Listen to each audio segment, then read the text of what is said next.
I hope you'll be able to hear me. Sometimes I get kind of soft, and you'll have to excuse the tears.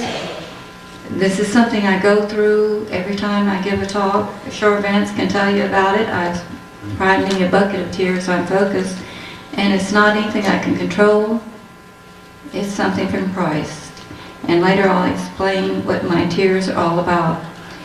I do not talk from notes. What I have is a picture of Christ.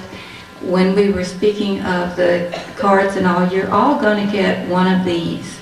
But I asked of the pictures of Jesus, only one per family, because I only brought so many, and you can make copies. I'm going to explain this picture to you later. You'll understand it. You will also get little cards of the Blessed Mother, but you'll each one get one of these, including the children. There's special cards. You'll get some St. Gertrude cards for the souls in purgatory. I may not have enough of those, I don't know.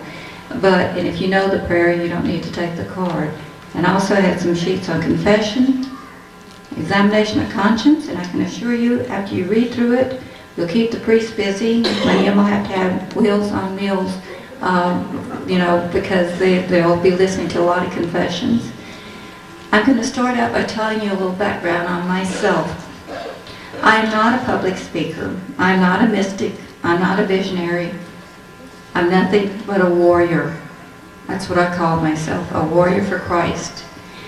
33 years ago when I had my experience, I was a young mother of only 30. I just turned 30 the year before. I am married.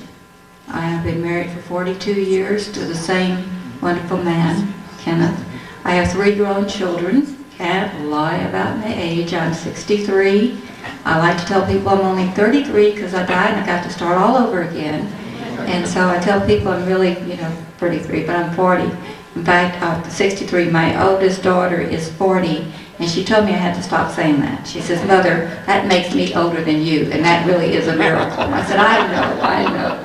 But I have a daughter, 40, a son, 39, and another daughter, 37, 5 grandchildren, 4 former grandsons. One of them will be a priest one day. And I have one granddaughter, and I have another grandchild, supposed to be another little boy on the way that's coming in October.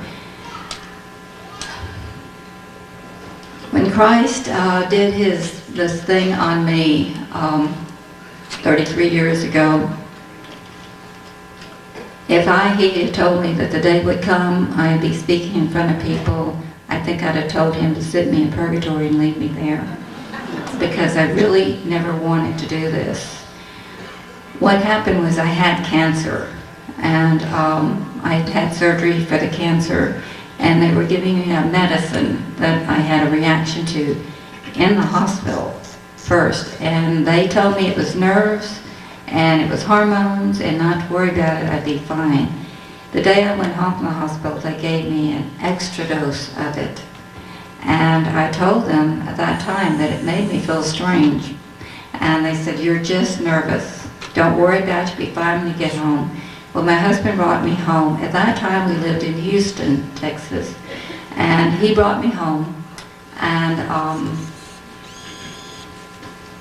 he left to go back to work.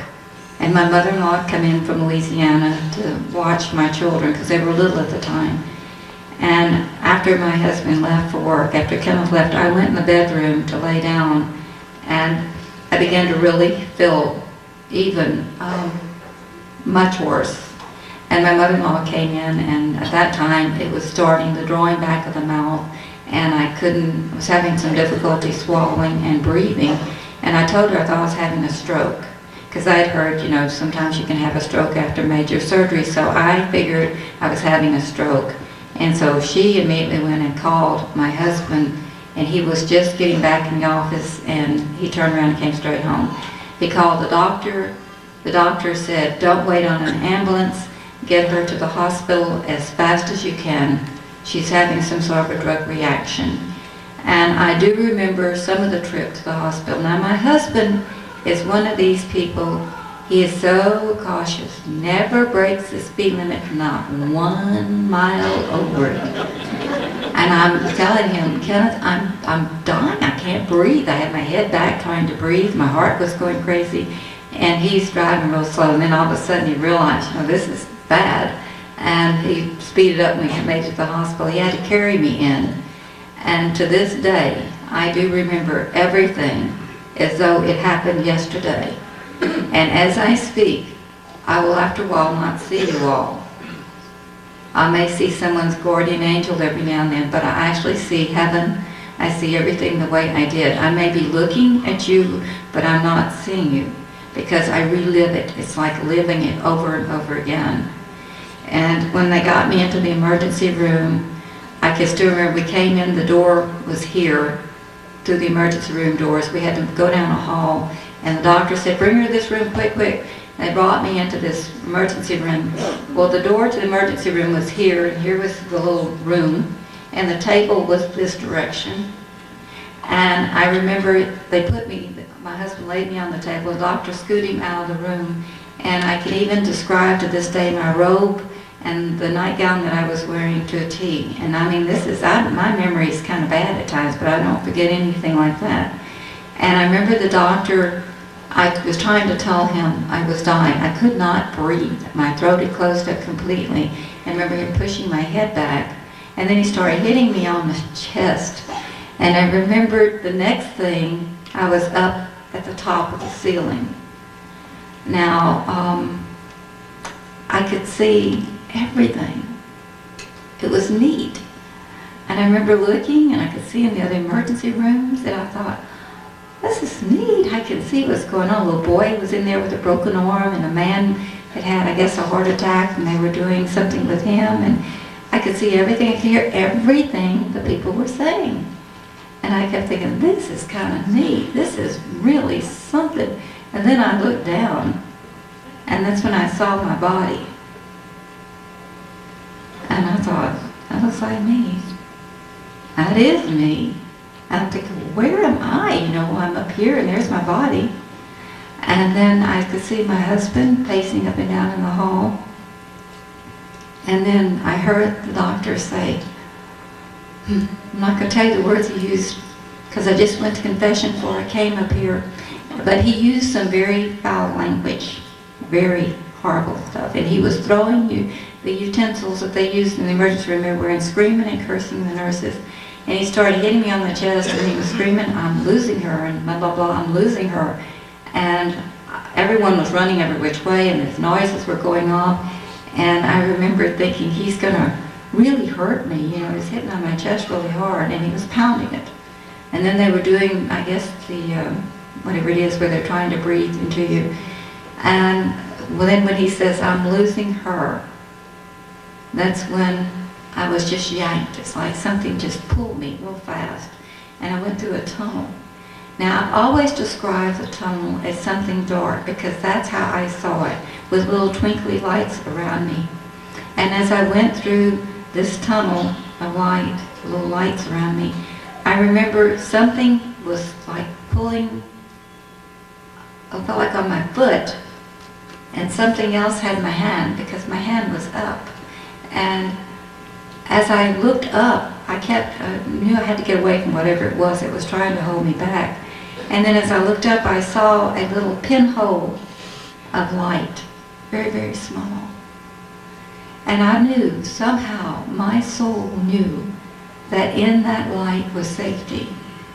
And as I traveled and I got closer and closer to the light, it got brighter and bigger. And when I went into the light was Christ. And we think we know what he looks like. And we think we know how much he loves us. But you will never know how much he truly, truly loves you. He put his arms out, and he took me and he held me.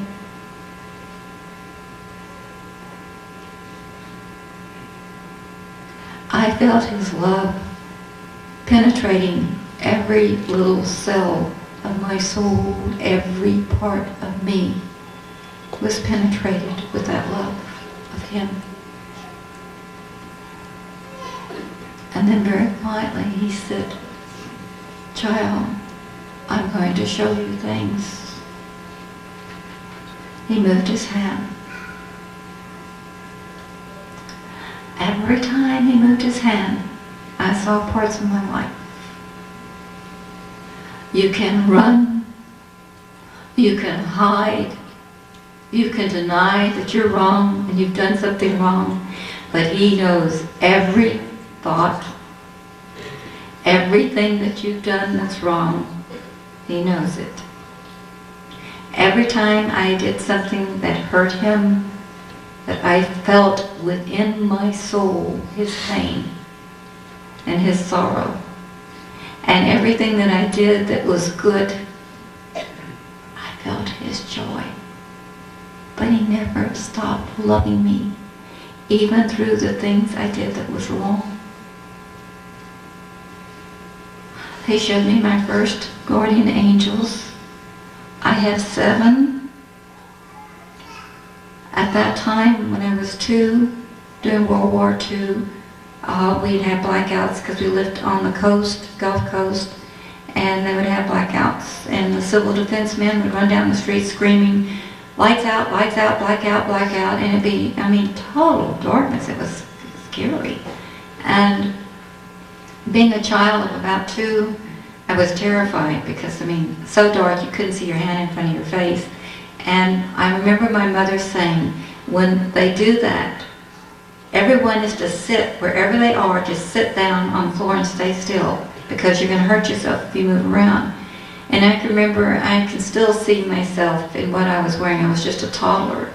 And when they said lights out and the lights went out, I would lean against the wall and I slid down and I sat with my arms around my knees like this, all drawn up, and I was terrified and I was crying. I couldn't see my mother, couldn't tell where she was. And my mother heard me crying and she said, "Sondra, stop crying. You asked Jesus for your angels. Ask him to send you your guardian angel." So very quietly I said, "Jesus, send me my guardian angel."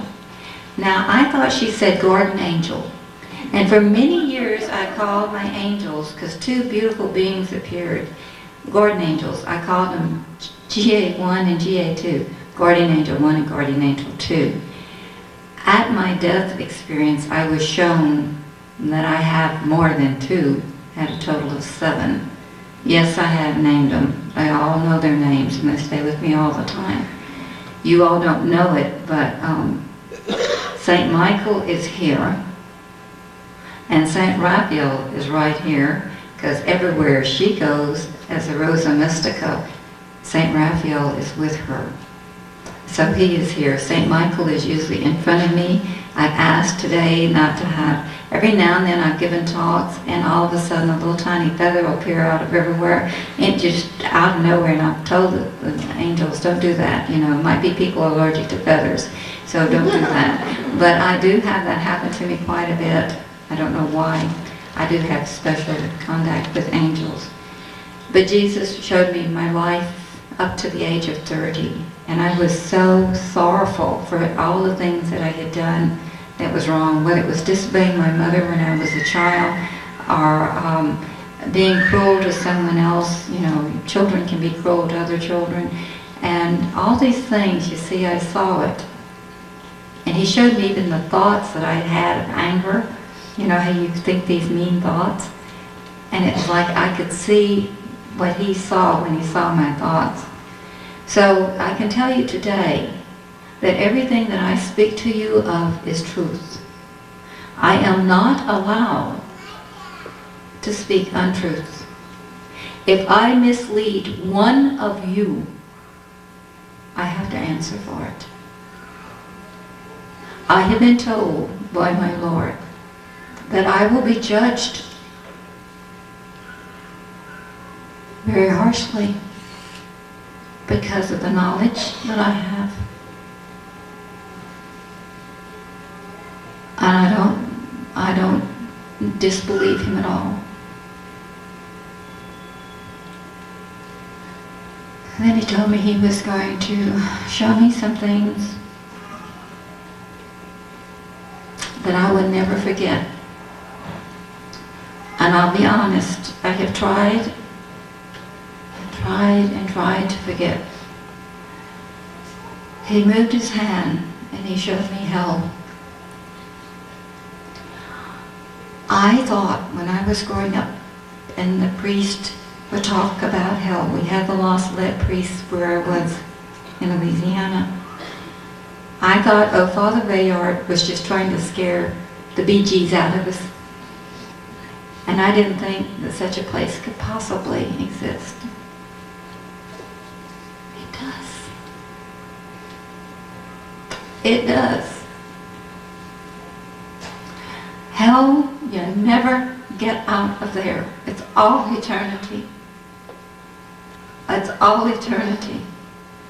The suffering that's done in hell is like suffering you could never imagine here on this earth. I was so upset because I was watching the souls go in and it's fires, it's horrible fires, and they turn horrible looking. They're just awful. And they come out of the fires and they're cursing God. And they go back in and they come out and they're cursing Him. It never stops. And I remember telling Him, oh Jesus, could I pray for them?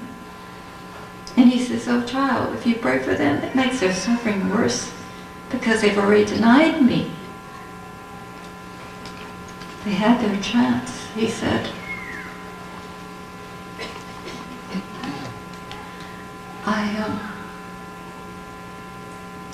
My soul was screaming.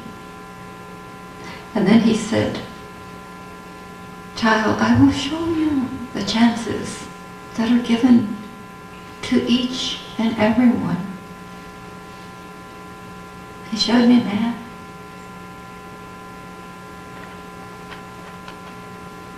"32 years, 33 years later, I still see this man. I'll never forget. I'm glad I didn't know his name. This man was horrible. He was the most evil type person you could imagine in a million years. He cursed constantly. People would ask him to go to church and he'd curse them and make jokes. And he was cruel to animals. He was a big bully. He was just horrible. And every time someone would say, why don't you, watch your mouth and you're being disgraceful to God. And he'd say, I don't need Him, I am God. Well, he died in a terrible accident, and I watched as his soul detached from the body. And Christ appeared to him last time. Gave him one last chance. And the man did not even recognize Jesus because of the pride he had in himself. And Christ did that. And I've seen that soul for 33 years, watched the expression on the face as he went into hell and to the fires. And I don't want anyone to go there. The worst person in this world, I wouldn't want them in hell because you cannot get out. You are denied seeing God. If you have any sins on your soul, especially mortal sins, please go to confession and get rid of them. Get the absolution from your priest. If you died with that, he might not be too merciful.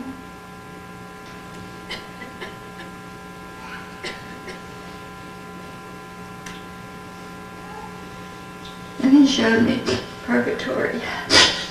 Now, I didn't know anything really a lot about purgatory. I didn't know that it was levels, like, you know, you have the lowest, darkest level, and it goes up into lighter areas, and then it's the brightest, lightest, the souls that are almost completely cleansed and getting ready to be released into heaven. When he showed me purgatory, at the very bottom of purgatory was a great uncle of mine. I saw his soul. And his soul recognized my soul. And he says, remember me in prayer. He was suffering immensely. He died when I was maybe 4 years old, and he committed suicide. Now, I had been taught when I was young that if you committed suicide, you took a life and you'd never make it to heaven. Well, I was shown by Christ what his mercy is, and that he will be merciful enough. If you end up in the lowest part of purgatory, though, you may stay there for a long, long time. There's no clocks. There's nothing to tell you how long you're there. You have no idea. One moment there is like 1,000 years here on this earth. Uncle Creighton was not Catholic. They did not pray. As you know, most of the Protestants do not pray for their deceased. They think that you're either going to heaven or to hell. That there's no in between. And I can assure you there is an in-between called purgatory. Needless to say, when I came back, I had told my mother about seeing Uncle Creighton, and she and I started masses for him, and we prayed for him. And approximately 5 years ago, he finally was released. But you see how many years it took him to get out of there. But it was because there wasn't anyone really praying for him.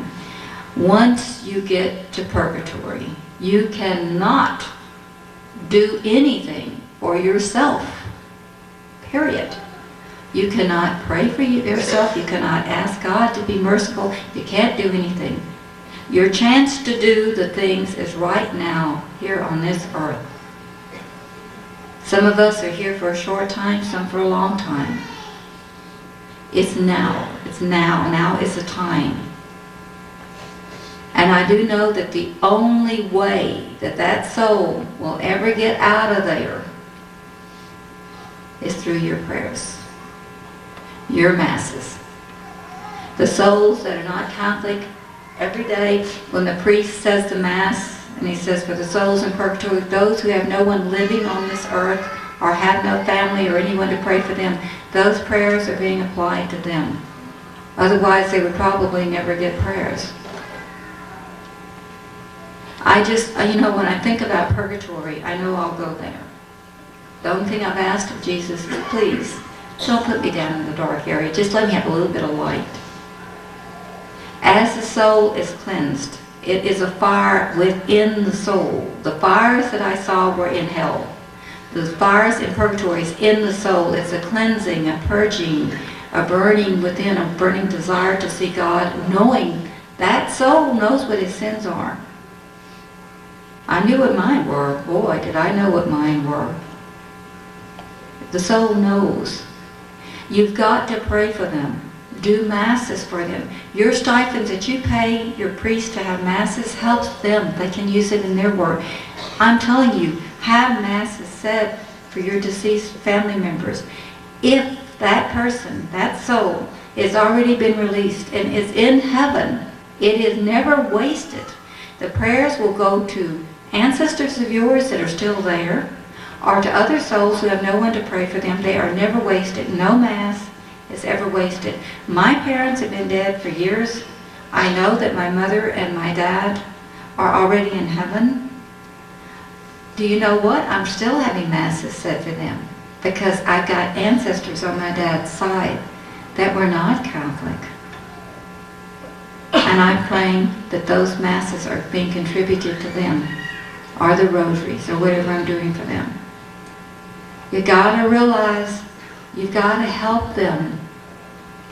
People say, well, I've had a dream of my mother, or my father, or my brother, or whatever. And they looked real sad. And I said, well, they're asking for your prayers. They're not going to come whack you on the head, but they'll do everything else trying to get your attention. They need the prayers. Or they'll say they were radiant, they look beautiful. And I said, well, maybe they're being released, or they've already been released. The soul, when it's released from purgatory, after they're cleansed, they're beautiful, they're radiant. I can't describe it. I'm not allowed to describe what the soul looks like. That's obedience to Jesus. And I will never do anything that's not right by Him. I'll never say anything that's not right by Him.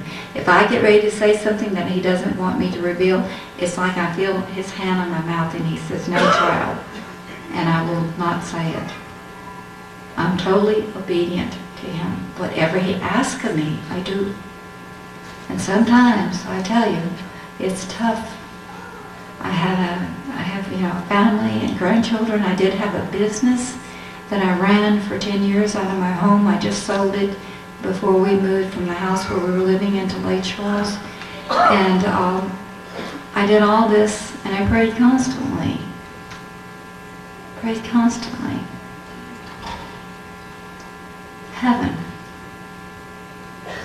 Everybody wants to know what heaven's like. I like to tell people that I was on the ground floor, basement floor of heaven. I was allowed to look only as high as these certain angels that were kneeling. They were praising. I guess it was Almighty God, because I could see like a part of a throne, a leg of a throne. But they were huge. They were like 3 stories high, kneeling. And I remember thinking, good heavens, hope they never come to my house, because they'd go through the roof. But they were powerful and they were strong. And when I got to the top, Jesus said, look no higher, child. And I didn't look any higher, or I wouldn't go do anything wrong. And then you would see beautiful souls just coming from everywhere. And yes, you will know your loved ones. I have people ask me that constantly. Will I know my loved ones? Oh yes, you'll know them. You will know them. This that you have is just the casing. The soul is within. That's what goes back to God. And we will never be joined with our bodies until Christ comes again and all that. And I've already told Him, make me really beautiful, Lord, when that day comes. But anyway, he's just, I'm going to tell you that you do know Him. My grandmother, who had died many, many, many years before, I had never met her because she died way before I was born. And she came just out of nowhere. She was wearing this beautiful, beautiful gown. And I recognized, my soul recognized her. And very quietly she thanked me for naming my oldest daughter after her, because I named my oldest daughter Melanie Marie after her great-great-grandmother. And she reminded me of the rosary and how important the rosary was. And she gave me a message to give to my mother, who was still alive. And needless to say, I gave my mother the message, and my mother said, there is no way you could ever have known that without getting it from the heavenly realm. The Blessed Mother, the music, okay, I got to tell you about the music and the sound and the smell. There is a music in heaven that's like nothing you can ever hear on earth. I've only heard it twice since I've been here.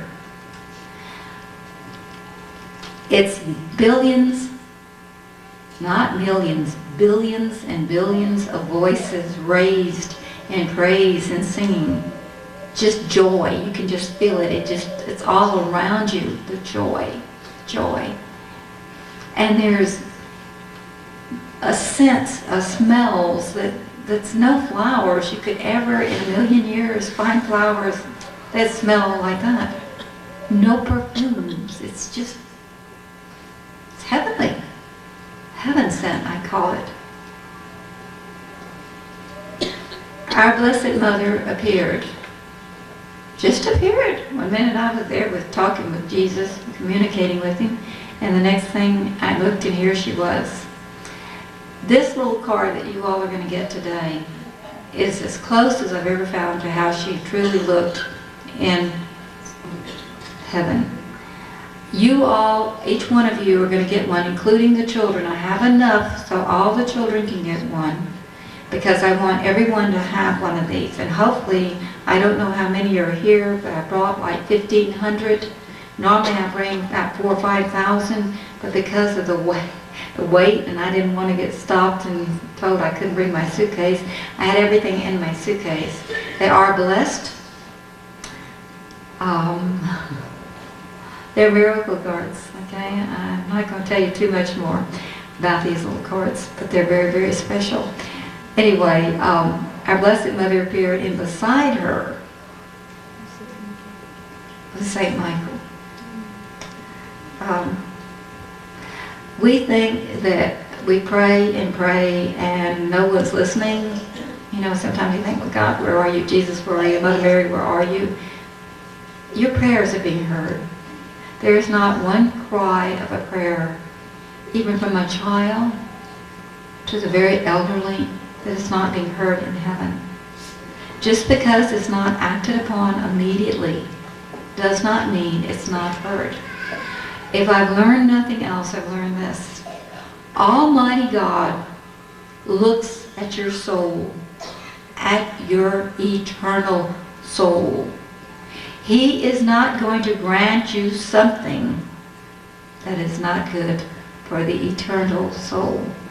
And I've learned that because 2 years later I had cancer again, very serious kind. Most of my forehead up here is missing. That's why I wear bangs. I have a big, deep indentation in my skull due to a melanoma. And I'm very lucky to be here today because the doctor told me it was very possible to come out somewhere else in my body, but I've never worried about it. I'm still going 9 to nothing. At the time, I told Christ, because I made a promise to him, I said, well, Lord, it's your will, not mine. I'm still here.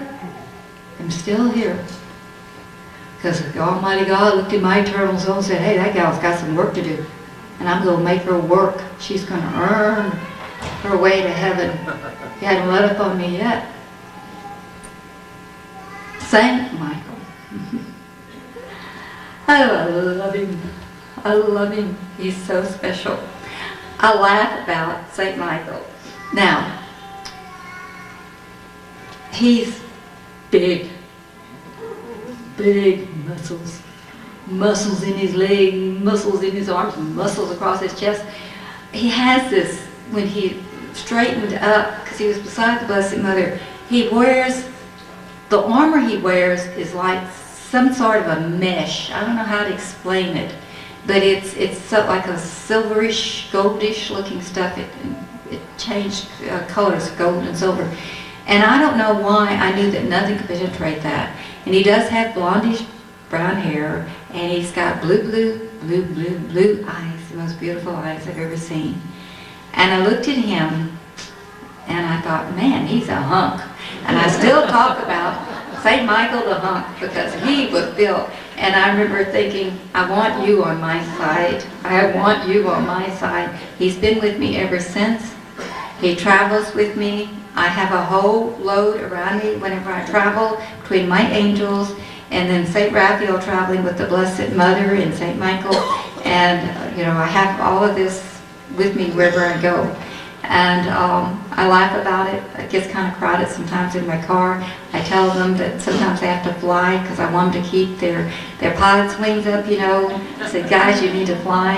And if I told you all the things that have happened when flying, things on the airplane that would be very scary. The first time it ever happened was on my way to the conference that they were having in Washington, D.C. for pro-lifers. It's probably been 6 or 7 years ago. I went with a group of teenagers from another town, and we hit some extremely turbulent weather, horrible. Most of these children had never flown before. Most of their parents had never flown before. And they all got panicky, and of course they meet, Miss Sondra, are we going to crash? I said, no, we're not. I'm sitting there doing my rosary. No, we're not going to crash. Y'all just relax and just do your rosary. Oh, Miss Sondra, we're so scared. Talk to your guardian angels. I said, okay. One of the kids had a little board bag out and thought, oh, Lord, I guess I better ask. So quietly I said, angels, I need help. Steady the plane, get rid of the bumpiness, the kids are scared. I told them, I said, y'all, it's going to be okay. The plane just got real steady. And one of the kids looked out and he said, oh, look! And on the wing was this beautiful form of an angel. And it was on both wings of the plane, and the kids saw that and they have never forgotten that. And I told them, I said, you see, you have to ask, but always say thank you. I do see angels. That's one of the special little things that God has granted me for the time being, is to be able to see angels and to see people's guardian angels and to communicate with them. St. Michael's special. I really think that our churches should go back to doing the St. Michael prayer before Mass or after Mass, and think it's really important. And I'm asking you all to please start instigating that. I know the priest here. I've seen every one of them. I can tell you what, we've got some holy little priests here. Every single one of them. And some beautiful sisters. And don't y'all ever forget how much we need priests. Over and over, I tell people, you don't understand. We're not getting the number of priests like we used to. We're not getting the number of sisters and nuns like we used to. Many people are so caught in the material world that that does not interest them. I had many that were just like me, wanted to jump everyone because all the stuff came out about our priest and the abuses. And I told them, you do not have the right to stand in judgment of another human being. Some of these priests have been accused of things that they did not do. Some were accused of things from 40 years ago. I know that they made their confession and were sorry for it, probably have never done another thing wrong, but they're being condemned and persecuted and hung on the cross. And I know that people, many of you may have had children that were abused. I had a son. And he had a priest try something with him. But you know what? It made him a stronger person and a stronger Catholic.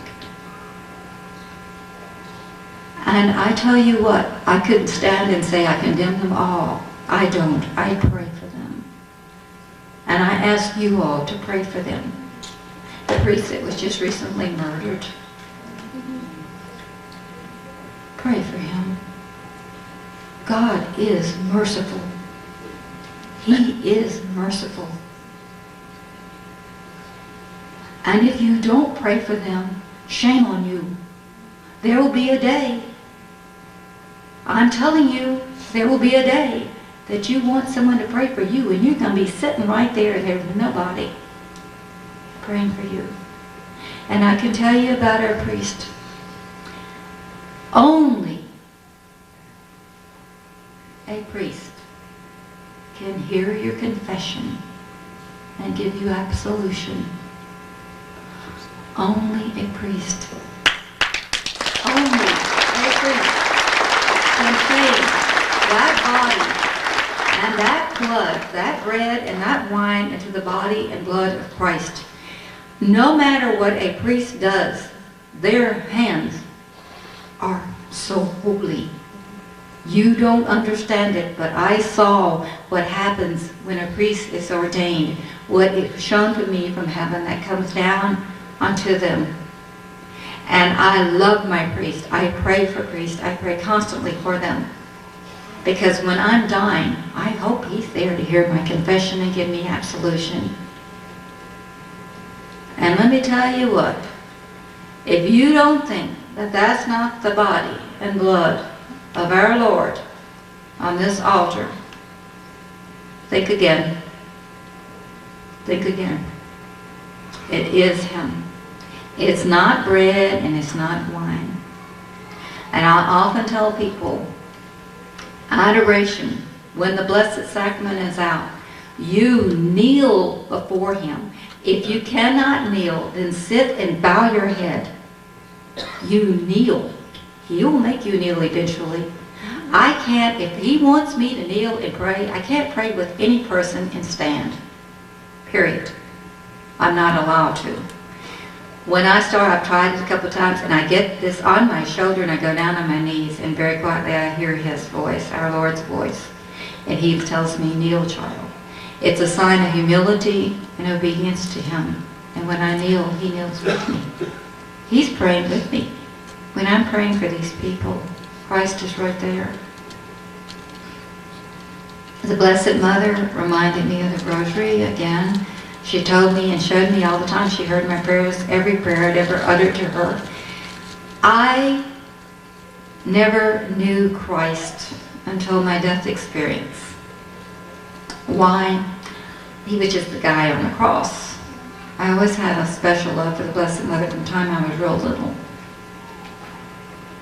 I made a mistake. I've always felt like I wished I hadn't asked Him this question. But I asked Him, when they scourged Him, was it very bad? Because you see, I see the crucifixes with a little bit of blood on the hands, feet, and side, and the head, and I thought, was it really bad, Lord? Well, He gave me a flash, what He looked like on the cross. And this little picture is what He looked like. And then He proceeded to tell me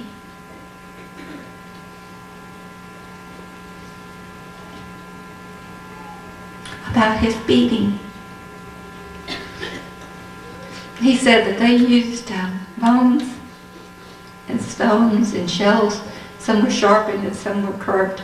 And when they would hit Him and they would yank, they would rip His skin, and they would cut down even to the tendons in there, in the muscle. That even the soles of His feet were ripped apart, and that there was no place in His body that wasn't ripped and torn. What you all don't know is that Jesus had no covering, nothing on Him. Nothing on Him when they beat Him. And then they put his robe back on Him, and then they march Him up to the hill where they're going to nail Him to the cross. And he said the pain was so excruciating.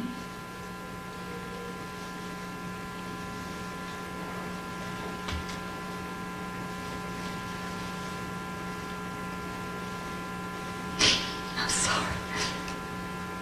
It was so horrible, y'all. We think we can't suffer. You know, we just go and say, oh, I want a pill for this or that. And I can't stand the suffering. You can be surprised at what you can suffer. And when they started to nail His hand, first hand to the cross, His mother asked Almighty God to please cover Him so that He wouldn't be humiliated anymore. And God let her cover Him. The cloth you see around Him was the cloth that she had wrapped Him in as a baby. And that's what was on Him.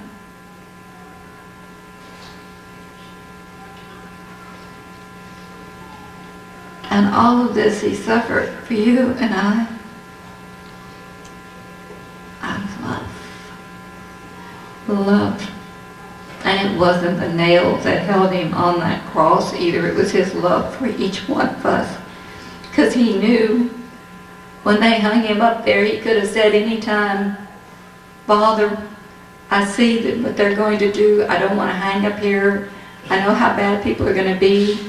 But He didn't. He stayed there out of love for you and I. Out of love for you and I.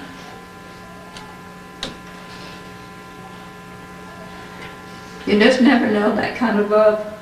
I thought I knew what love was with my children because I love my children so much.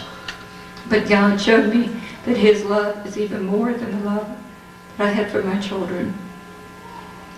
Then he said that he was going to show me things, and some things that I would never forget. And I wished he hadn't, and these were some of the things that I tried to forget, besides trying to forget about hell. And he showed me the abortions, and he showed me babies being destroyed up to the time of their birth, and I saw billions of babies, and I couldn't understand it. I kept asking him, well, why? What are you showing me, Lord? And he said, this is what mankind thinks is my gift of life, my Father's gift of life. And, you know, it was 3 years before the Wade vs. Roe that I had my death experience, and it wasn't until that Wade vs. Roe came out that I understood, and I started trying to really push against abortion, and I got doors slammed in my face. I had people tell me I was crazy. I had women tell me it was their own business, it was their bodies. They could do what they wanted to. I went nose to nose with doctors and would not give up. I kept telling them it was wrong, and I said, you all will kill until the child is ready to be born. It's wrong. That is a gift of life. And I was told the woman's right to her own body. That's what I was given. I had wrote letters to congressmen and senators up in Washington asking them to repeal that law, and I got letters back, and I wish to this day I had them. When we moved from Houston to Louisiana, I had friends helping me pack, and they accidentally threw away the letters that I'd gotten back, but this was what the letters would say. Dear Mrs. Abrahams, I know that you are concerned about this abortion law, Wade vs. Roe. But you have to understand the women of America have spoken. They want the abortions, and they have the right to abortions. And I'd write back, Dear Senator, since when does that woman own her body? God made it, God created it. Only God can take it. I'm sorry, you're wrong. And I'd get another letter back. And then after that, they would just stop answering. I guess they went and filed 13 or whatever. I had a stack, y'all, like this, of letters. I had been fighting abortion for 33 years because I started before Wade vs. Roe. I know that's why people thought I was crazy, because I was talking about abortion way back then. You have to speak out, people. You can't let the neighbor next door do it. It takes every single one of us. And abortions are still going on. They haven't quit. What I know about Christ showed me about souls and little souls that are coming into this world. That at the time of conception, the soul enters that body. God puts that little soul there. That was what my argument was. There is a soul there. If there's a soul there, it's a person. It's not a piece of tissue. It is a living human being. And I thought that, and I'm still fighting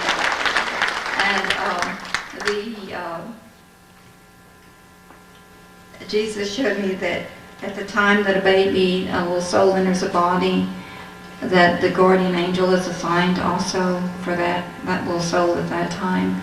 And that, say a baby is born with some kind of mental handicap or physical handicap or something, do you know that God had plans for that child? It may be born that way, but in His eyes it's perfect. I've heard people say, well, that, you know, my doctor said I have to have an abortion because this baby has spinal bifida or something. And I'll say, no, it's perfect. God sees it as perfect. These children are brought in this world to teach us love. There was a young boy that's still at my old church at St. Teresa's in Sulphur, where I was living, and he has Down syndrome. And Rocky is the most affectionate, loving kid you could ever imagine. When he would see me, and he still does it, wherever he sees me, if I have to go to St. Teresa's and he spots me, comes clear across from wherever he is, and he grabs me and just hugs me. And he says, oh, I love you, Miss Sondra. And I'll say, I love you too, Rocky. And when Father lets him serve, sometimes doing daily mass as the altar server, as an altar boy, I like to call them altar boys. because we need those altar boys back up on the altar too. I know I'll probably make it enemies, but there's special places for women and girls, and it's not there. We get our future priests from these little altar boys. But anyway, he serves, and when he does, he is so humbled. He knows that's the body and blood of Christ, and I think to myself, if only people that have everything there could understand what this child with his Down syndrome understands. See, God gives him special gifts, and he's perfect. There's no imperfect child born in this world. Everyone is perfect. God has things for each one of them. They're here to teach us love, compassion. Some are here for just a short while. But you have to understand that there's no mistakes made. Heaven does not make mistakes. God does not make mistakes. I was shown the euthanasia. It's happening right now. It's happening right now. It's happening in a lot of nursing homes and hospitals. People say, how do you know? I know what happened with my mother-in-law. They say, oh, well, this person doesn't want to live. They want to die. Well, just pray for them. That person, if they realized what they were doing and how long they were going to stay down there in purgatory for that, they wouldn't do it. They'd offer up all their suffering. My father, who became a convert before he died, suffered so immensely from cancer. He had bone cancer, and he just shriveled up. There was nothing left to him. And the pain was so intense that even the morphine patches that they put on him didn't even touch it. And he would say over and over, do you see them? Do you see them? And he was seeing souls, I'm sure, or angels, or maybe some of his ancestors.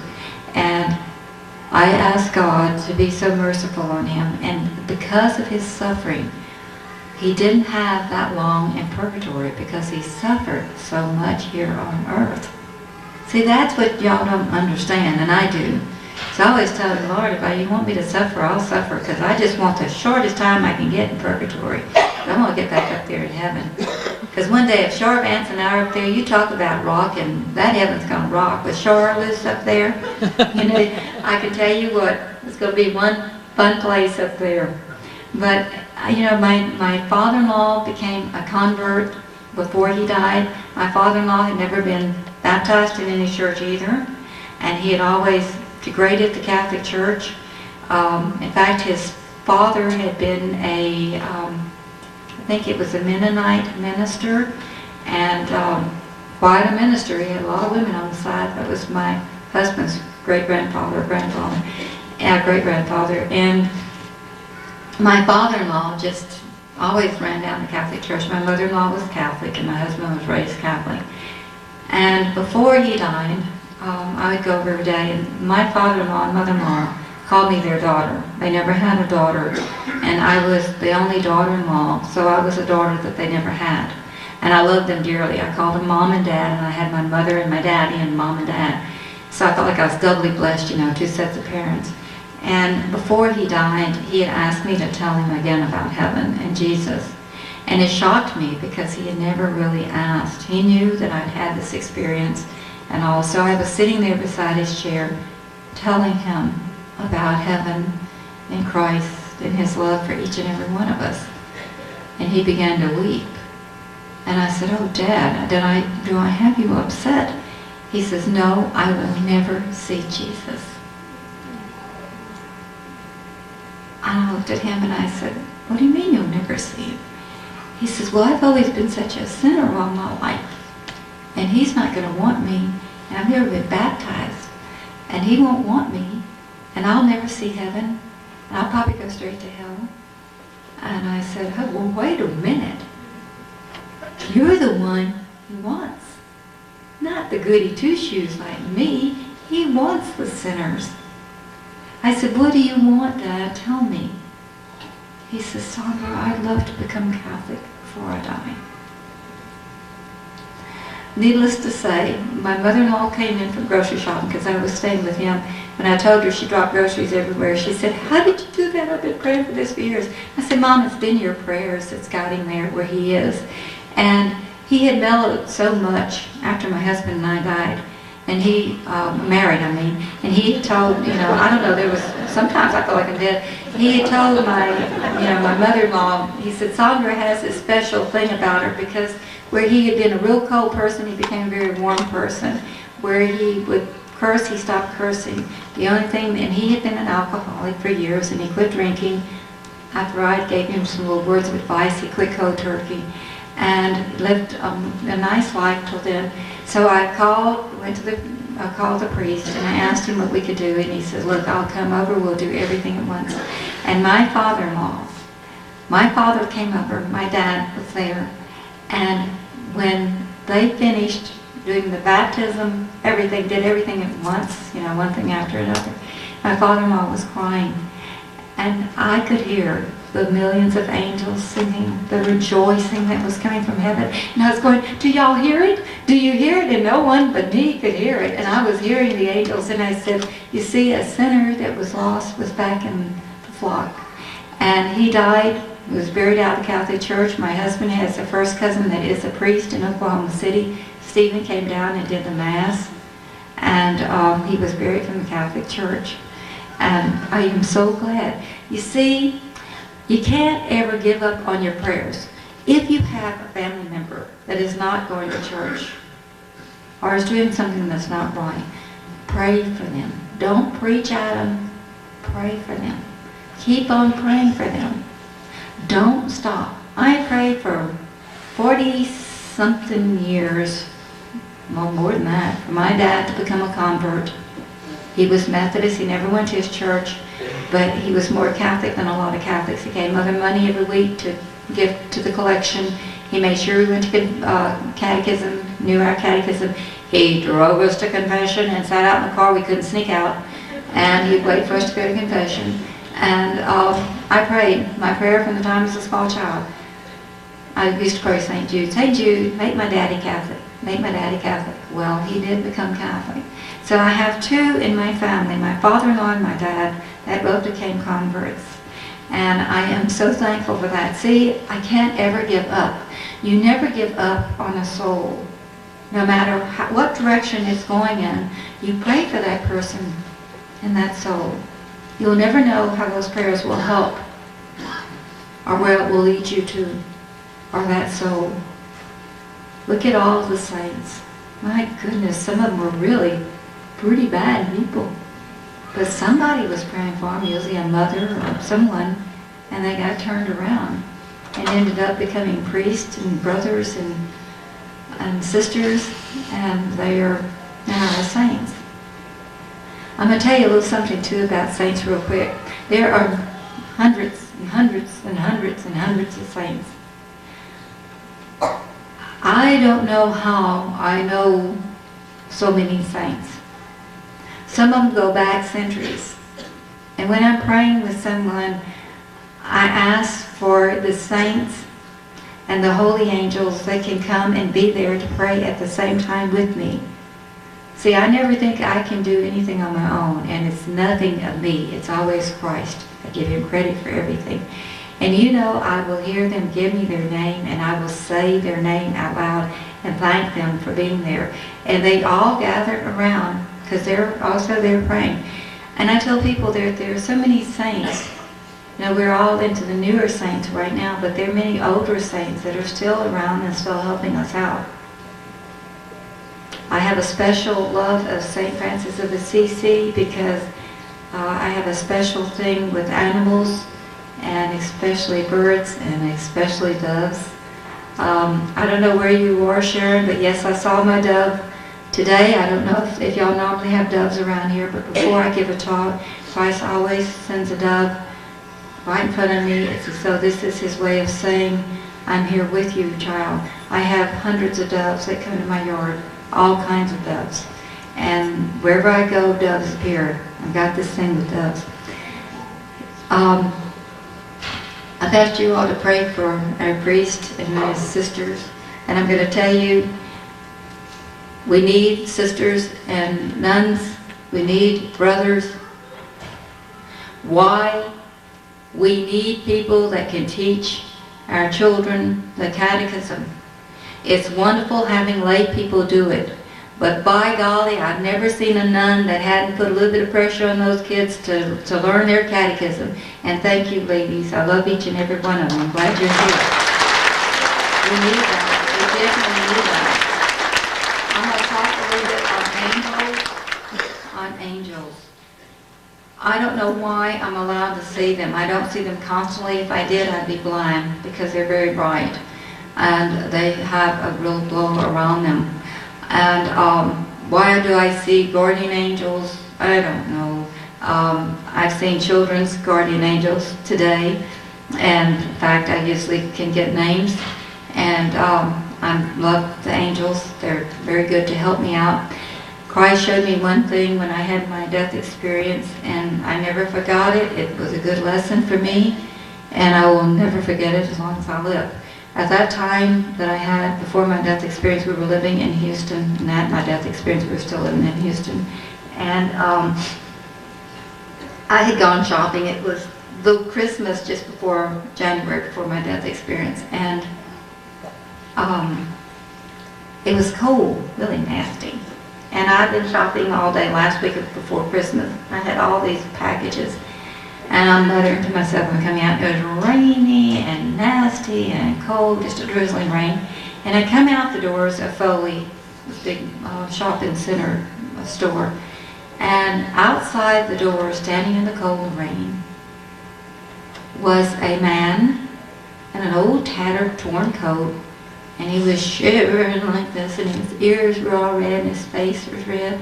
And as I walked by him, he said, "Lady, can you spare $1 for me to get something hot to drink?" And I looked at him and I said, "Oh, get lost, you old wino."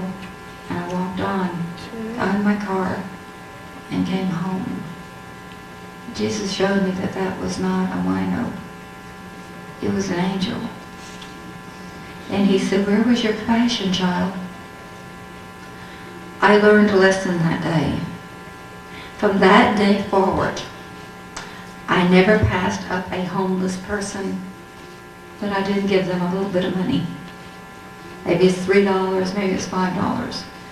I have been told by people, "You're so stupid. They're probably going to go out there and buy some cheap wine." And you know what my answer is? That's not for me to judge. Let God judge them one day. That's between He and them. I never pass them up. These little cards that are blessed by my priest, also blessed by our mother. When you get them, you'll find a faint scent to them, and everyone says it smells like roses. I have nothing to do with that. What I did, I kept trying to find what she looked like. In Mary's Call, I would order these little cards for St. Gertrude to pray for the souls in purgatory, because I'm determined people are going to pray for them. They said, "Sondra, we just got these little cards in there from Medjugorje." Didn't even know what Medjugorje was, y'all. See, I stayed in my home and I prayed. I prayed rosaries and prayed for people. I've never had time to read. I've got hundreds of holy books that I've never read. The only thing that I ever do read is the Bible, because sometimes Christ will speak to me and I need to look up what He's trying to tell me in the Bible. I love the Word of God. I don't have time to read. I don't see TV. I don't get Mother Angelica. I don't have cable. The only time I ever saw Mother Angelica was when I was at someone else's house. I don't watch television. Don't have time for it. I pray. I pray. I had never heard of Medjugorje. First time someone mentioned it, I said, "Medji who?" And they disliked her, and they said, "Medjugorje, have you heard of it?" "No, that's where Our Lady's appeared." "Well, I didn't know that. I thought she only appeared at Lourdes and Fatima and La Salette. I didn't know about this other place." Well, Mary's Call said they were going to send me with my order of St. Gertrude cards, about 5 of these little cards. I said, tell us what you think about him, Sondra. When I got my order, there was, I feel like there was close to 50 in the order. So I called him, and I was so excited. I couldn't hardly talk. I said, oh, I can't wait, you know. Called him, and I said, look, I need to pay y'all some money. You sent me extra ones. And they said, nah, bless the mother, and said, you know what to do with them. What I did was I took them to my priest, had them blessed, and I asked her to do something special. So when I gave them to the children, speaking of children, I was speaking of little children at my church, that they would remember her and know that she was their mother, that she was always there for them. I brought these to church after Mass. I went outside, and as the little ones came out, I was giving them the Mary card. They noticed the scent. Miss Sondra, these smell good. No, they don't. But Miss Sondra, they do smell good. No, they don't. But Miss Sondra, they have a scent to them. And I took it, smelled it. I don't smell it. It's not for me. And one of the mothers said, you mean you don't smell this? And I said, no. And very quietly I hear a lady, child, you asked. It's for all my children. Hey, you guys, y'all are her children too. So, I made a promise then and there. Mother Mary, I'm going to give these out till everyone in the world has one. Regardless of their religion. I don't care. I'm not trying to convert them. I just want them to know her. I am well on my way. I've got them in the Philippines, Germany, Australia, China. A lady came to my talk in California. She is from China. Her family was there. She said, could you please help me get these cards to my family? You know, China complicates stuff. What I did is I had her write the address, and I put them in there. I asked Blessed Mother to do her thing. She does. I'm doing my thing. I can't tell you what her thing is, but I can assure you, when I get them out, I say, Mother Mary, do your thing. And she is. She's brought young people back to the church. A man that had been away from the church in confession, not been in confession over 40 years, he got her, he started crying. He went to the confession. Father said they were in there almost 3 hours hearing his confession. The priest came out in tears. He said, Sondra, do you know that because of your caring, it's her, it's not me, it's her. He said, this man made a confession after 40 years. And he said he had some real mortal sins. And he says, now don't you understand? Because of the work you're doing, souls are being brought back to Christ. That's all I want. I didn't want to give these talks. When I eat out, told you I give these out everywhere. When I eat out, my husband now has given up. He lets me do the tip. Wrapped up in the tip. One of these cards. When I first started doing this, I was also giving out miraculous medals. And you see how she's working now, people. She's good. Oh, she's good. She stays on my case all the time. She never leaves. That's between she and Jesus. They drive me crazy sometimes. We ate out at a seafood place at Lake Charles where my husband and I used to like to eat. And when I first started doing it, I put the miraculous medal in with her in the tip. And we got up. Well, this place is so busy that, I mean, if you just move your chair, they're there cleaning the table off immediately for the next people. And as we got up and started to walk off, the little waitress right there, and she grabbed it, and when she did, the medal fell out. And it hit the floor. And she reached down, she picked it up, and she said, oh, lady, you dropped something. And I said, oh, no, that's for you, because it was blessed. And I said, might find something else, too. I said that under my breath, kind of quietly. We walk out. 10 months, it was either 10 months or a year later, I used to go to a nursing home and do rosaries every week with the people in the nursing home. Every person in the nursing home, whether they were Pentecostal or what, all the old people in there had one of these in their room, and they fought over them. If another new patient came in, a person into the nursing home and took their Mary card, they called her the Mary Beautiful card. That's what they called her, the Mary Beautiful card. They didn't want anyone to take her. You see how she touches their hearts? She's not out there saying, hey, all y'all become Catholic. She's touching their hearts. She's letting them know she's there.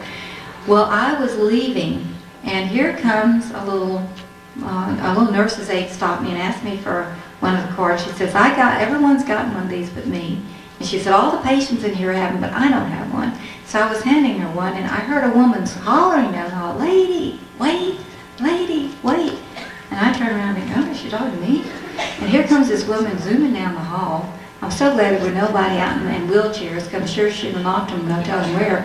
And she gets to me, and she just stops, and she said, can I see that card? And I said, well, sure. And I handed it to her, and she smelled it, and she said, it's you. It is you. And I'm going, oh, dear, what did I do? Because, see, I'm kind of bold. If Christ has taught me nothing else, he's taught me to go out and not be afraid, because he's with me. I have to trust him. And she said, she pulls out this medal on the chain, a little miraculous medal, and she said, well, you don't remember me, but it was you that ate, and she named the place. She said, you gave me this medal. And I said, yes. And she said, she pulls out of the pocket, it's kind of tattered, and this little card. And I said, yeah, I have a habit of doing that. And she said, well, she said, I want to tell you what's happened to me since then. And I said, okay. She says, well, first off, I had no idea who this was or the medal. But she said, you know what? She said, she's so beautiful. And she said, I find myself doing the prayer on the back, Smarari. And she said, I try to put it down. And she said, a few minutes later, go back, pick it up again, say the prayer. She said, I was living with a man that I wasn't married to. She said, I finally asked someone where I worked, did they know who this was? And who this was on the medal.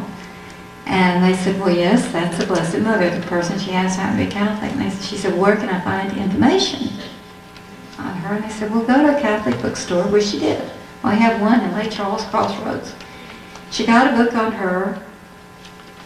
She read it. She got a rosary. Started teaching herself how to do the rosary. She said, I want you to know that because of you taking the time to leave this card and this medal, she says, I kicked the man out. I no longer live with him. She says, I realized it was sinful. And she says, I got a much better job. And she says, I thought you'd want to know I am now in the RCIA class becoming a Catholic. Could I please have another one of those cards? She said, do you think that I'm ever afraid of handing these out? Never. Amen. On the airplane, all around me, they get her. And I tell them, you don't have to accept it unless you want to. I'm not going to force it on anyone. Do you know that nobody ever refuses her, including a Church of Christ minister?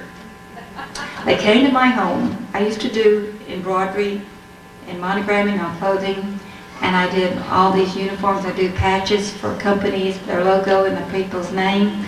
And what I did is, at that time, I had little tiny miraculous medals. This is just a medal of Medjugorje, but I had the little bitty miraculous medals, little tiny ones.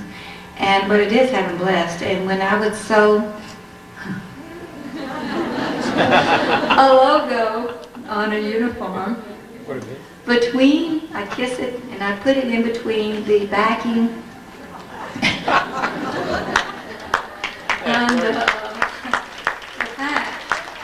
And I sewed on and I said, Mother Mary, bring this one to your son. That's all I told her. Mother Mary, bring this to your son. Bring this one to your son. And do your thing, Mother Mary. Well, you have to understand that a lot of these men, some of them were Masons, and I knew it. Christ reveals things to me constantly, so I'm never shocked by anything. And they all had married cards. They kept them on their computers because they thought she was so pretty.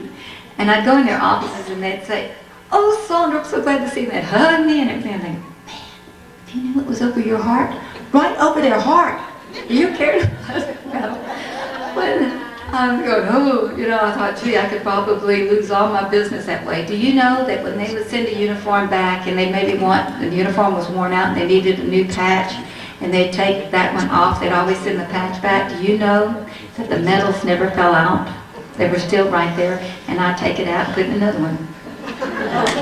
Do you think that I'm kind of bold? Yes. Because I laugh about it. This minister that came by, he came by to get some embroidery work done, and he walked in my living room. Well, at that time, the house that I was living in, I had a little corner.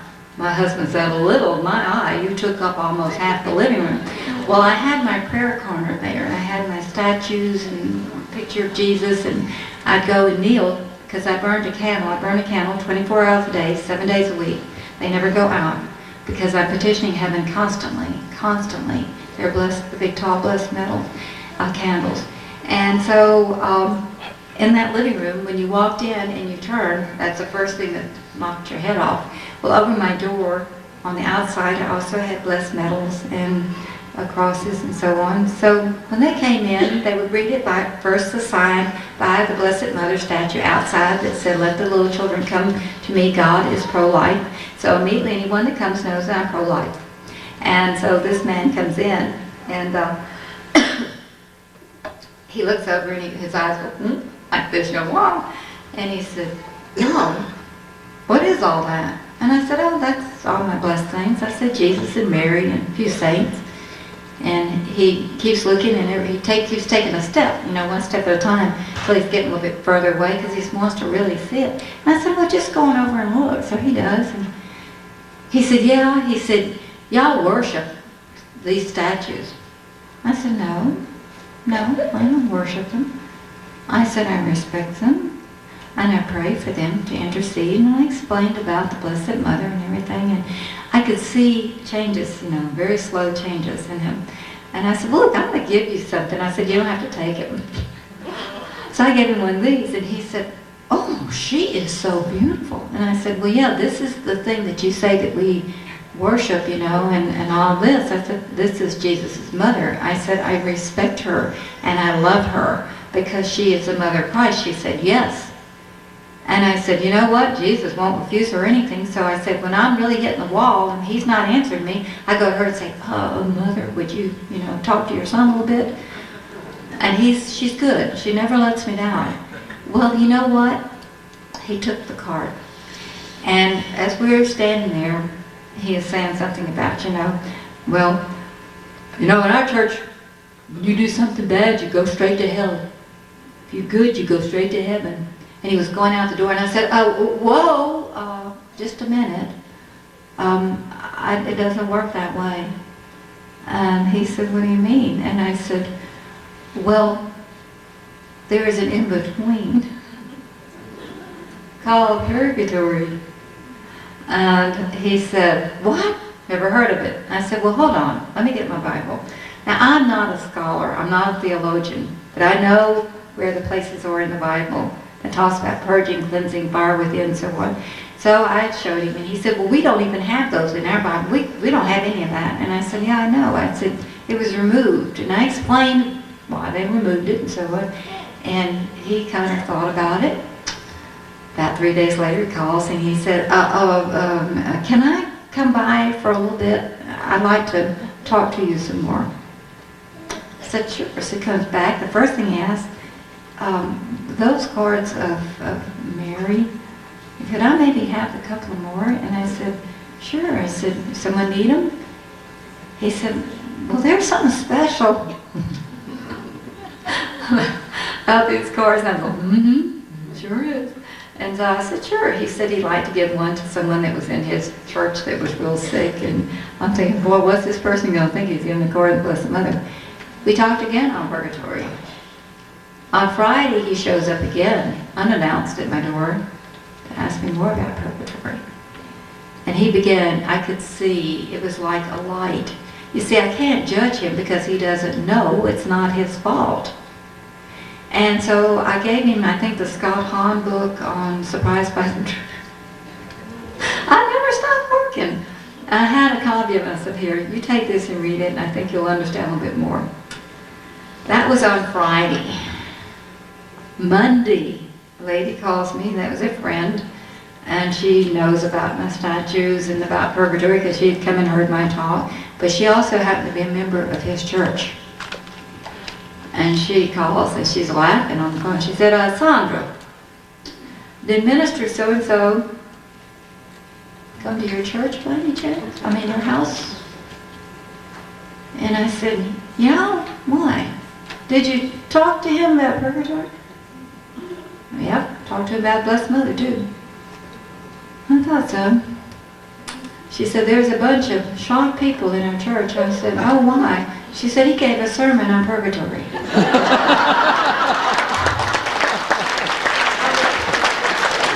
you, Mother. That's good. Now, I had never heard any more. I don't know where the man is still. He probably got shipped out to Timbuktu somewhere. And who knows, he may be becoming a Catholic, and I just don't know it. I don't stop. I don't have time. I'm on a crusade for Jesus. He's given me so much time to do this work in. And I don't have time to stop. As he told me one day, child, this is no time to stumble. When I am so exhausted and I'm bent down because my phone rings constantly, if it's not my home phone, it's my cell phone. Sometimes they're both ringing at the same time, people needing help. My doorbell is ringing, someone coming in for asking for prayers. I never stop. I pray for others. That is my job. That is my mission. I'm an intercessor between here and heaven. I get so tired sometimes and I tell him, Lord, this is too much. I can't handle anymore. I am so tired. I don't have any strength left. You know what I get? I'd be all bent over and I am getting stoop-shouldered. I don't know this from the cross I carry or what. But I feel his hand, and he pushes me straight up like this. And very quietly he says, child, I'm your strength. Buddy, I can go night and nothing again. He never abandons me, and he never abandons any of us. Even in our loneliest times when you think he's not there, he is. I have given out these cards everywhere, like I said, even on the airplane. God always sets people around me that kind of need this. There was a couple that really needed it when I was coming in from Houston to Minneapolis, and the lady told me later, as she got ready to get her stuff together, she said, you know, I think God put you here for us today. Guess what I had? Mary cards. And I give these. I came back from a talk in Mississippi, and I stopped in Denham Springs or someplace to get cold drink, and I was going to use the restroom. And as I came in, I was going to head for the restroom first, and I passed. There was a man sitting there all alone, and he looked like a member of, excuse me, Jesus, Hell's Angels. That's what he looked like, a bandito or whatever it is. He had this scarf on his head and long hair and tattoos all over him, and he was wearing a vest, and he looked really rough. And oh, time's up. As I went by him, I'm sorry, I did forget. How many more minutes? 0. As I walked by him, our mother told me to give him a card. She said, give him my card, child.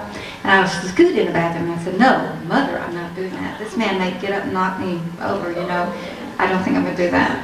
As I walk back out, as I go by him again, she tells me again. I said, Mother Mary, don't do this to me. I go and get my drink, get the straw. She says, child, when it's firm, I listen. Give him a card. I walk back to this man, and I don't know whether to stand back like this, you know, I'm a little scared. And I say, sir, I said, you can refuse this, but I would like to give it to you. He takes this card, and he's got his head down, and he says, oh, it's a Blessed Virgin Mary. And I'm going, my goodness, he knows. And then he holds it and puts it by his heart, and then he has it up like this, and he kisses it, and of course when he does, he smells the beautiful scent. And he looks up, and tears are running down his face. He said, lady, you don't know how much I needed this. You see, we want to judge. Always want to judge. And we can't. So this is what I do. I give these out everywhere. I did want to tell y'all that very briefly, I know it won't be on, that's okay. Very briefly, I want to tell you, I can't do this work alone. I come here as a soldier and warrior for Christ. I need your help. Each one of you has been set on this earth on a mission. Our priests, from the time they were conceived in their mother's wombs, were chosen to be priests. These nuns, it's the same way. Our brothers, the same way. You don't understand that God had everything planned in advance. Each one of you has a job to do, whether it's visiting in the nursing home or whatever. I can't pray and do all the praying on my own. I need help. You say you don't have time for prayers. I hear this all the time. I don't have time. Oh, well, I ran a business, did everything, and I still had time to pray. Yes, I get very little sleep because he doesn't allow me to have a lot. I average 3.5, if I'm lucky, 4 hours of sleep a night. I'm awakened continuously for prayers.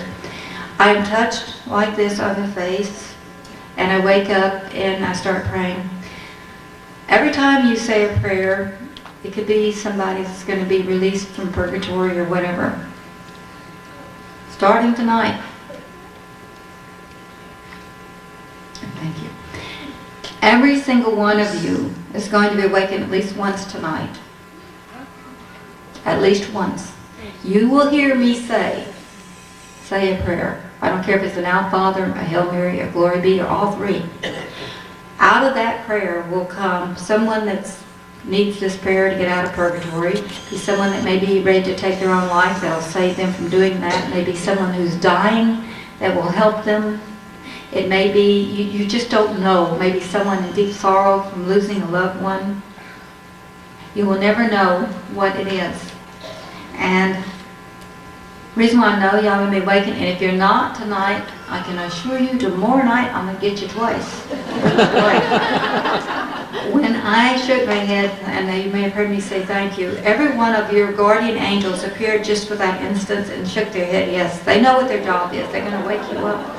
And I tell people you will never miss that sleep. You'll go right back to sleep after you say your prayer. I don't think I can't do it.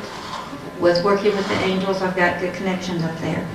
This picture of Christ, it is a miracle picture. I looked for years trying to find one that looked like my beloved Jesus, and I couldn't find one. And I went even to Mexico trying to find one there. And this went on for years and years, and I kept saying, Lord, how can I tell people what you look like and what you suffered if I can't show them? One night in adoration, I was weeping. I was laying in front of him and crying, and I said, Jesus, you know, I can't show them. And very quietly he said, trust me, child. The next morning, I go to morning mass. As I walk outside, my friend stops me, and he said, Sondra, I need to show you something. He pulls out this picture of Jesus, and he said, is this what he looked like? And I tell you what, I lost it right there. A friend of his went somewhere, and they were remodeling a church, and they had the crucifix down and kind of over to the side, almost in a little side room. And the guy, as he walked by, just took out his camera, and he thought it was on impulse, but God's in control of everything. And he snapped a picture of the crucifix. Now, the crucifix he took the picture of was like you always see, the head down, a little bit of blood on the hands, feet, and side. When it was developed, this is what came out. So it is a miracle picture. There's an arc of light. The hands, the guy didn't get the hands and feet, which he was disturbed that he didn't. But God wanted you all to see what he wanted you to see, which was the beating that Christ did. There is an ugly face in here. Satan always shows his face. I know him quite well. I don't like him. He doesn't like me, and so we get along real well together. He never lets up on me. He goes after me constantly, but I wear armor. The strongest, most powerful armor I can, and that's prayer. And he's not going to touch me. Oh, he aggravates me. And he's tried to strangle me, and I almost succeeded. He crushed my crucifix in the process of it. But he's not going to stop me. I don't fear him. I do not fear the devil. I just don't underestimate him. Because he's smart and he's conniving. When I get a message from Jesus or the Blessed Mother, I ask, discern it, and I ask for confirmation. 3 confirmations. That's truly from them. I never take anything and run with it. I always get confirmations. I just have to be real sure. Why? Because I'm telling people stuff and I can't afford to make a mistake. I love each and every one of you. That comes from my heart. If you only knew what our Lord did to me to make me speak, you would understand why I give my love from my heart. Because when I give you my love, I'm giving you His love. I do love each and every one, and God bless you. And thank you for being so patient. And thank you for your time. I had so much to tell you, so many things that will happen. But everyone will get pictures. Only one of these, please, per family, so there's enough to go around. The Mary cards, I think that I hate to say that, you can have 5 each. I'm so afraid that I would run out. So maybe you can at least have a couple each. And then the St. Gertrude cards, I know I'm not going to have enough of those. And the confessional things, I may not have enough of those. But if you know a neighbor or you came here with a friend, y'all can make copies of the things on confession and order the St. Gertrude cards. And no, I do not own Mary's Call. I do not work for Mary's Call. I love the people there, Jeannie and Linda, Judy. And I call them all the time. This is where I get my cards. No, if you order them, they're not going to smell like roses. It's something special she did for me. And the smell will dissipate. It comes and it goes when you least expect it. I have people tell me that all the time. And so it's just to catch your attention. It's not the smell that makes them so special. It's what she's doing. I love you all. And thank you, thank you, thank you.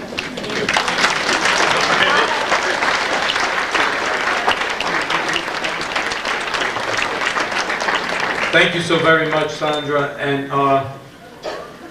you may appreciate this. This is not an easy job to do because I always try to exercise most discretion on it. I never want to cut anybody off because everyone has so much God news to deliver. And obviously, she's a vessel. We know this. I'm standing here and very discreetly holding up a piece of paper that says time. And I'm just standing there, and as I'm standing there, she still didn't see me, and she says, and God told me He never wants me to stop. I said, forgive me, Jesus. But again, God has a sense of humor. But listen, we're tight on time, so you have 15 minutes for dinner. We'll see you in 15. Just kidding. Just kidding. I wanted to get a rise out of you.